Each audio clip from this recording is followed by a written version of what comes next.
hello again, everyone, and welcome to another Portage Daily Register sports webcast. I hope wherever you are today, you're having a nice day.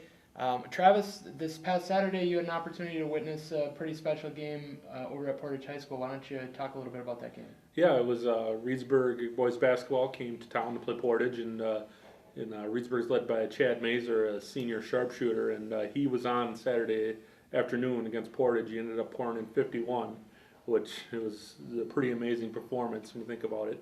It ended up being a school record for Reedsburg, beating Clayton Hansen, former Badger, beating his school record of 47 points. So it was an amazing performance, I thought. It was fun to watch. But on the flip side, the encouraging note for the Portage boys, who have been struggling a little bit early on, is I thought they played really well, and maybe one of their better games of the season. If you look at their scoring, Daniel Beck led the way with 17, and Ian Taylor had 15. I thought both of those guys, they're only sophomores, probably played their best games as Warriors. And then Aaron Olson, who is a junior, so at least they're going to have another year of him, he hit 4 3-pointers, and he's turned into one of the better outside shooters they got, and he ended up with 12 points. And Adam Considine, who's the freshman on the team, he had 10. So there's a lot of points there from young guys that are going to be back. So you can definitely see the improvement that this team's making, and they got a lot of young guys. So while Mazur maybe stole the show with 51, I thought there was some good stuff from Portage in that game, and reason to be encouraged for the future for Portage boys hoops. And that's great that you point that out. A lot of times when someone like Mazur has a really special game, it often gets overlooked, some of the other factors and other players involved or the other team. But one player that wasn't overlooked in the NFL this weekend, I don't think anybody didn't know or didn't hear about Marshawn Lynch's incredible 67-yard touchdown run to when he broke 6 tackles in the process to pretty much put away the Saints in that game, and the Seahawks are moving on, and I don't think anybody thought they were moving on, and Packers fans probably didn't want to see them move on, and the Bears get, maybe an easier opponent there. But Travis, the Bears and the Seahawks on Sunday, who do you like in that game? Yeah, that run was something else. It reminded me of the old Tecmo Bowl video games where Bo Jackson would run and defenders would bounce off him, but I don't see any more Tecmo Bowl-like runs for the Seahawks this week. They're playing a pretty good defense in Chicago. And Seattle did win in Chicago 23-20 back in October. But in that game, they sacked Jay Cutler 6 times. Back in October, the Bears' offensive line struggled. They're much improved now. I think they're going to shore that up and win fairly easy, so I'll take the Bears. Chicago, that kind of seems to be the story of their season. They did start to play pretty well towards the end of the regular season, but the schedule wasn't too difficult, especially in the first half of the season, and they won the games they were supposed to win for the most part.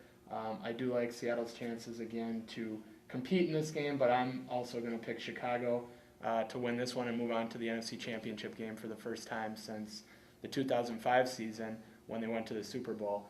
And then obviously everybody knows the Packers had a big win over Philadelphia. They're going down to Atlanta to take on the Falcons, the number 1 seed in the NFC there. Travis, what do you like in this game? I tell you what, the Packers, the key to the game for the Packers is they got to run the ball, which for the most part they haven't did all year. But James Starks, the rookie, he ran for 123 yards against the Eagles, and all of a sudden maybe they got a running game. And they didn't run against Atlanta when they played them earlier this year, and that killed them, I thought.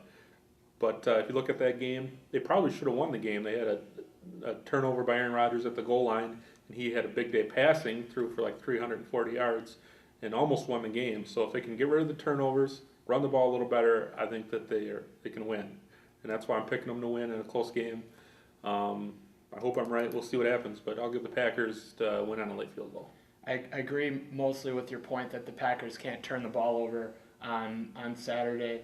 The one thing you can probably count on is Atlanta isn't going to make too many mistakes, and if Green Bay makes a couple of critical mistakes, Atlanta's probably going to take advantage of that. I like the Packers' chances to be right in this one, and hopefully as a Packer fan pull it out. But ultimately, I think Atlanta is going to play the way they have all season, not make mistakes, run the football, control the clock, and just make one more play than Green Bay and win another close game. So I'm going with Atlanta on this one, as much as I hope that's not the case.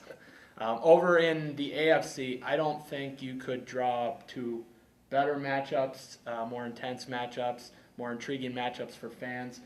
Travis, in Pittsburgh and Baltimore are going to be playing in a rivalry game, a physical game. Who do you like in that one? I tell you what, I was really impressed by the Baltimore defense. I mean, we obviously knew they were pretty good going into the playoffs, but they just dominated, especially in the second half of that game against Kansas City. And this team, like I said last week, they are really good on the road in the playoffs. They showed that, and I think they can do it again. And it's a tough matchup for Pittsburgh because their weak spot is their offensive line, and I wouldn't want to be going against that defense with a poor offensive line. So I think they're going to pull off the road upset, and I'll take Baltimore in a close one. I said before the season, I said last week that before the season, Baltimore was my pick to get to the Super Bowl. Then I had the Chiefs upsetting them. That didn't happen. I had Pittsburgh in the Super Bowl when I said this, when I made my picks last week, and I'm going to have to go with Pittsburgh again in this game. I think it's going to be close. Probably could go either way, but not too many teams go into Pittsburgh and win, especially in the playoffs, and I think Pittsburgh's going to move on in this one. And over in the other matchup, the Jets and the Patriots. One team likes to talk a lot. The other team just seems to like to win. Who do you like in this one, Travis? Well, 45-3. That was the score the last time these guys met in New England, where this game will be this weekend.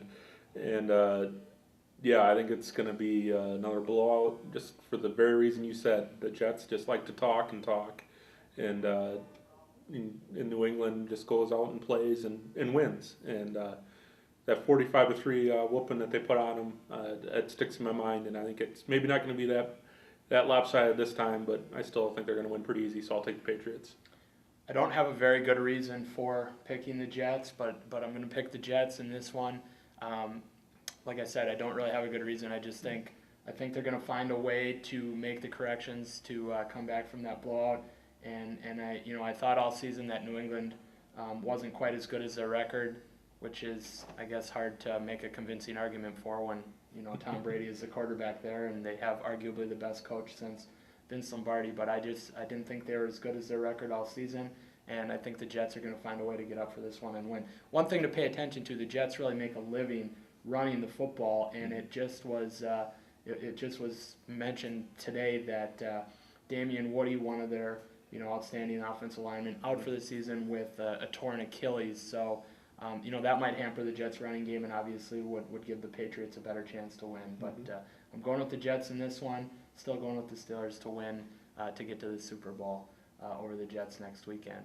Should be a great weekend of NFL football. Hopefully you have a chance to get down and sit somewhere and watch all 4 games. If not, the Packers. Hopefully we'll be talking about a Packers win when we come back next week. Hope everybody take care and see you again next week.